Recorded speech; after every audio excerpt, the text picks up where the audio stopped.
What's up guys, Houndish here, and today I've got a quick Destiny 2 update. I want to talk about a few things in this video. I want to talk about an item that's popped up in the database which seems to be linked to the upcoming Gods of Mars expansion, or whatever it's actually going to be titled. On top of this, I have a couple of confirmations about some of the things that came in yesterday's update. We're going to look at all of the new Nightfall Emblems and some of how the scoring works, as well as a couple of other things, so let's get into it. Of course, yesterday we did have the February update. This brought strike scoring, the new emblem system. I'll talk about some of that a little bit more in a moment, but something else interesting actually popped up in the database inside of this update. So there were a lot of emblems brought in with this update. All of them were legendary. There is another one that's popped up though, a common emblem, and we can see right here that it actually has the icon for a Warmind on it. Now this is immediately interesting because we are expecting to see a Warmind themed DLC with the next expansion. We've seen the artwork for it with the Warmind bunker and what looks like Phobos in the background. There have also been other hints in the game up until now, you know, the Arecibo adventure on Io. So immediately it does seem likely, at least, that this is going to be linked to the next expansion. Once again, it's interesting that it's of common variety as opposed to legendary. But the name of the emblem is actually Kahei. I believe that's how you say that word. I may be completely wrong. But this is incredibly interesting because in D1's lore,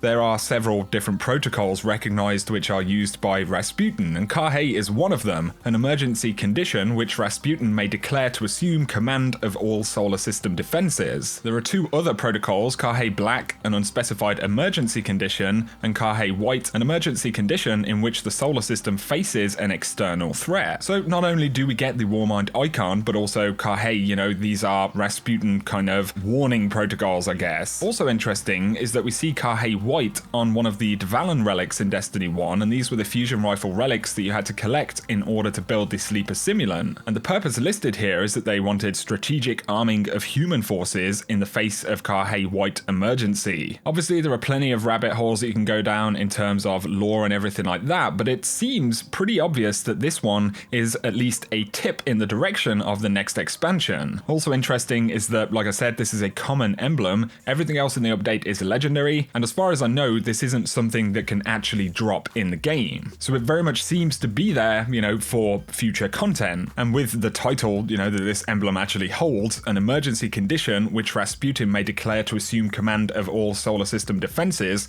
could actually give us, you know, a bit of a hint to how the next expansion is going to start, or some of the events inside of the expansion itself. Now, Chris Barrett and the team have confirmed that they want to do, you know, more secret stuff inside of this next DLC, so it could simply be content that will be unlocked at some point during the expansion, or considering it's here right now, perhaps it could be something that is part of a build-up to the expansion. Remember back in D1, you had the Blades of Crota before the Dark Below, and then even the kind of Owl Sector thing before Rise of Iron. So I think this is really interesting. It gives us a big hint, in my opinion, towards what's going to be going on in that next expansion, and I'd definitely be curious to hear some of the more lore-savvy people break down what this could possibly mean. Definitely let me know your thoughts in the comment section below though, guys. Of course, we have the March update coming later in March, and really after that, we can expect to hear a lot more about this expansion because it is due to launch in May. So I would anticipate early April at the latest is probably when we can expect a trailer. I think people are going to be very curious to see what Bungie are bringing with the DLC. Next though, I wanted to talk about a couple of things from the February update. So firstly, inside of the patch notes, there was no listing for Fireteam members appearing on the destination map, and this is something that was supposed to be in the update.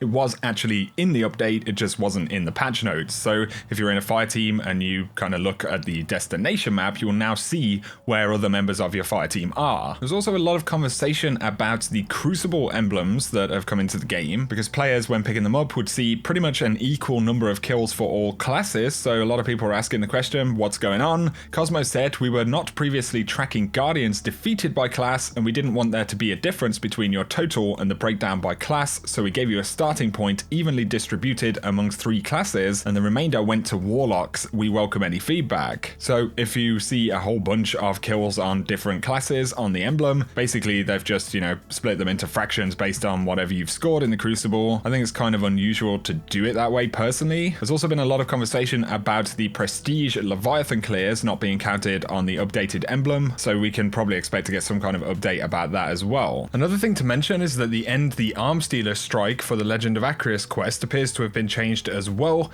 and Looking at it in the database, it simply says complete the strike quest. There's also a Reddit post about this, and it looks like you simply have to complete the strike with some new modifiers. So there's a singe active, so you'll have an elemental burn, so you no longer have the timer and everything that you previously had for that exotic quest. Up next though, we did get the new Nightfall scoring system. Basically this is just a way to rack up points in the Nightfall, grant yourself access to some different potential rewards, and in order to increase your scoring potential, you'll have to use one of these challenge cards, which can actually get dropped by completing a normal or prestige Nightfall, and you can increase the power handicap right here, which basically just reduces your light level and will give you a higher score multiplier. There are various different challenges you can do with this, anything over about 20 on the power handicap, and it will start to get, very difficult, but that is how you're going to get much higher scores. And of course you can apply the different elements, Void, Arc, and Solar Singe right there. For this week's Nightfall in particular, Void is pretty good because not too many enemies actually do Void damage, so you can mostly just be putting out a lot of damage yourself. But of course the main rewards for this include new emblems. So before I actually give any thoughts on that, I'm going to break down what the emblems are, what they look like. So firstly, we have this week's Nightfall, the Tree of Probabilities. The base emblem is the one at the top, and then you do have 3 other variants of that emblem which can be attained by unlocking different amounts of scores. Up next though, we do have the Pyramidion, and then we can see the 3 different variants right there. Savathun's Song, which I actually think is kind of a cool emblem right there, and of course you do get the variants as well. And then we have the Exodus Crash with the 3 different variants, a Garden World, which also of course has its variants. I actually kind of like these ones. And then we have the Arms Dealer. These are very much like the EDZ emblems that you got off Devrim K. And finally the Inverted Spire. In terms of my impression of this, I actually think the scoring itself is quite fun. I think having the emblems there as well, is a positive thing when you have a well-structured loot game. I completely understand, a lot of players' feelings right now though, because it feels like a lot of emphasis has been put on these emblems. And I totally agree that, emblems don't constitute the kind of loot players really want. They want, loot that makes them more powerful. But I think, to be honest, this was supposed to come with the new strike weapons in place as well. It was meant to be kind of a big update to that side of the game, and we're having to wait that little bit longer for the weapons, so it feels a little bit more disjointed. I think for now though, it's going to need potentially some adjustments, but I think the system itself is good. They need to look at how they can implement similar things in heroic strikes. Particularly, we need modifiers in strikes. We need the loot to be vastly improved as well. But I think between this update and then what we get in the March 27th update, if they hit all of the things that they say we're going to be getting, then I think the game is going to be categorically better once both of these updates have landed. But as I mentioned, I do completely understand if certain players feel that the stuff we had in the February update itself was a little bit lackluster. Nonetheless, I do think they're good things to have put into the game. It's also worth bearing in mind there are new destination emblems as well. If you've already acquired all of the other destination emblems, you can actually find them in your Postmaster. If not, you'll get them by looting chests, but each of these has, a bunch of variants that you can get by looting chests on planets as well. One last thing, I wanted to talk briefly about the Legal Action 2, of course the winning weapon for New Monarchy in the second faction rally of Season 2. So it is a high impact frame, slow firing pulse rifle. You've got a bunch of the Hake kind of different scopes there. We've got accurized rounds as well as high caliber rounds. We also have a Rampage. And the biggest issue for this weapon really is its archetype. Firing slow, they don't feel the best in most types of content. You can put out some pretty decent damage. Across the board, they're not terrible whatsoever, but really it's when they have to compete with other weapons, especially in PvP, this type of pulse rifle can be very difficult to use. But Rampage is going to mean you're going to get a bunch of bonus damage, as strong in any kind of content really. High caliber rounds is decent in PvP. It's pretty underrated in PvE as well, especially at the higher end where you can stagger enemies. Having accurized round for increased range, is also a beneficial option. So really what it is a weapon in one of the worst archetypes in the game that actually has really nice perks on it. Another thing worth remembering though is that Bungie are looking at balance and, weapon buffs and everything like that in the 27th of March update. So in less than a month from now, this weapon, could become very, very strong compared to what it is right now. So it's one of those. I'd be curious to hear your thoughts on the weapon though in the comment section. For now though guys, that is going to sum up this video.